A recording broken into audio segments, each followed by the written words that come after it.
be there. Now, what are the reasons for their rise?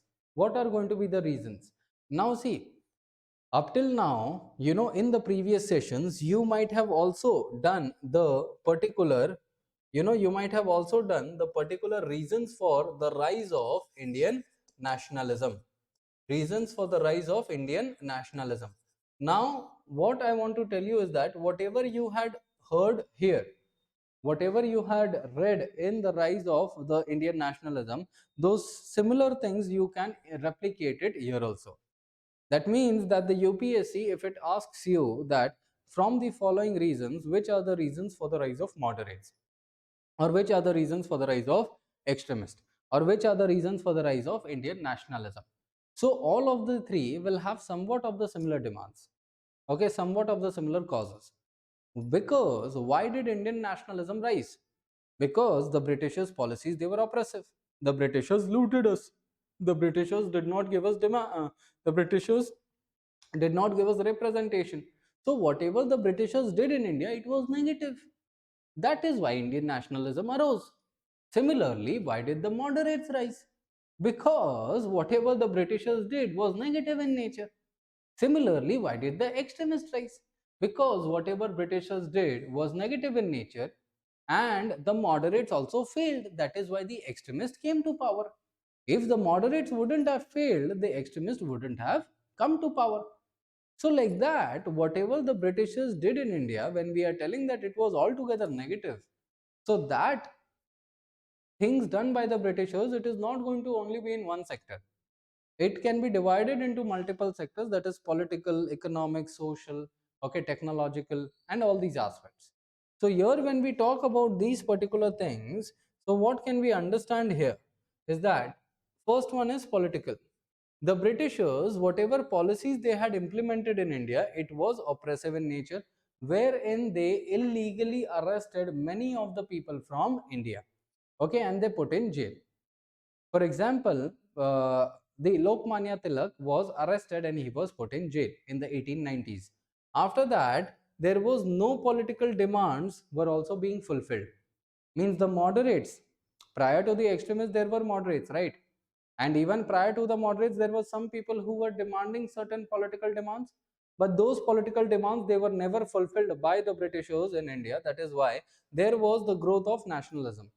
Then because the Britishers, they were the rulers of India, political rulers of India, and they were not creating policies that are for the benefit of the Indians, but they created policies for the oppression of India, Indians.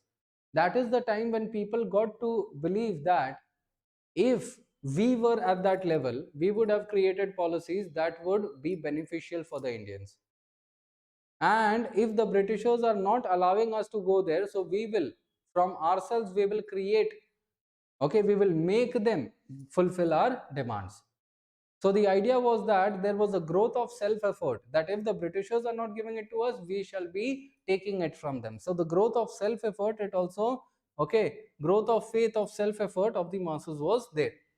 Moreover, the whatever, there was one particular viceroy, okay, of British from the time period of 1901 till 1905.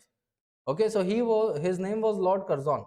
So Lord Curzon was very much well known for his reactionary policies, because he had passed at that point of time the Official Secrets Act, the Indian Universities Act, wherein he had called the Indian universities to be the factory of sedition. Means, sorry, he had called the Indian universities to be a area where the anti-British activities were going on. Okay, so that was the thing of Curzon, that he started the Indian Universities Act. Means in that he tried to curb the powers of the Indian universities. He tried to create limitations on the Indian universities. That is there. Moreover, the extremists, they arose because they were dissatisfied with the achievements of the moderates, because the extremists wanted more and the moderates could not even get that little much. There was also an existence of the military school of thought. That means that from earlier time period itself, there were some people who always told that constitutional methods are not going to be helping. Extra constitutional needs to be there. Okay, so that is one another aspect. Now, at that point of time, Apart from these, there were also economic reasons that led to the rise of extremists in India. Now, what were those economic reasons? The first aspect is that the extremists, they were the educated Indians. Now, when those educated Indians, when they did not get the jobs according to their education, they started thinking that India, why are we not getting jobs in the Indian subcontinent? So then, when they started thinking, then they thought, let's scrutinize the government.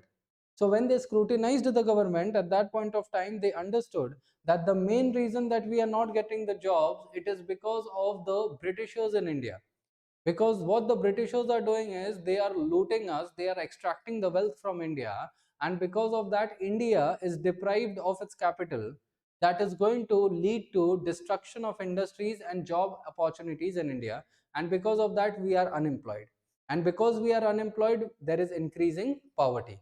And if we have to remove poverty from India, we will have to bring the country under our control, under the Indians control.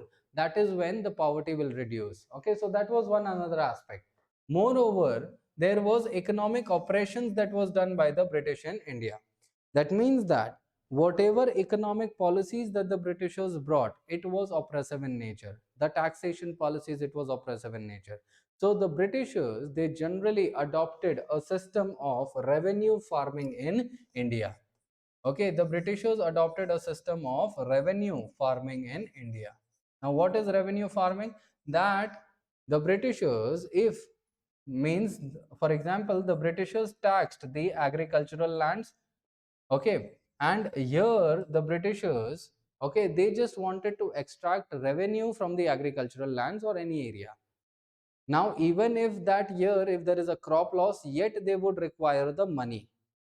Even if 3 years there was no production, yet they would require the money from the peasant, because their main intention was what?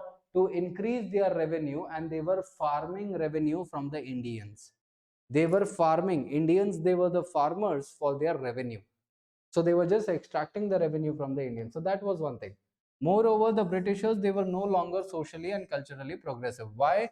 Because because the Britishers, they had initiated various social reforms at that point of time. That is going to be sati, that is going to be for widow remarriage, that is against sati, okay, in the year of 1829, for widow remarriage in the year of 1856, for women education, okay, for caste.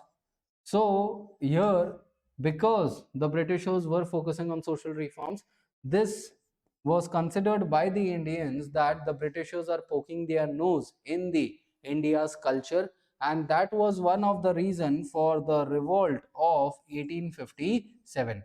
So after 1857, the Britishers were very seldom giving interest on the India's socio-cultural development. Okay, so because of that, now the extremists were also thinking that the Britishers, they are not socially and culturally progressive. So it's better that we remove them and rather we focus on our development. So that is going to be the general aspect. Now, we had all the hatred. Okay, but the question was that could we defeat the Britishers? Because what we had always known is that the British, okay, all the Europeans, they are invincible. They could not be defeated, because there was this myth created that the Europeans can never be defeated. But when we looked at some examples at that point of time, we understood that even the Europeans can be defeated. And what were those examples? The first one is Japan's victory over Russia. So Japan was an Asian country and Russia was a European. So here it is going to be a small nation when it could defeat such a big nation. So that was one aspect. In the Boer Wars, the Britishers, they are going to face reverses in the various battles within the Boer War, and that is going to increase the motivation in Indians. And also Ethiopia, okay, Ethiopians, that is a particular small country, small African country, it led to the defeat of the Italians.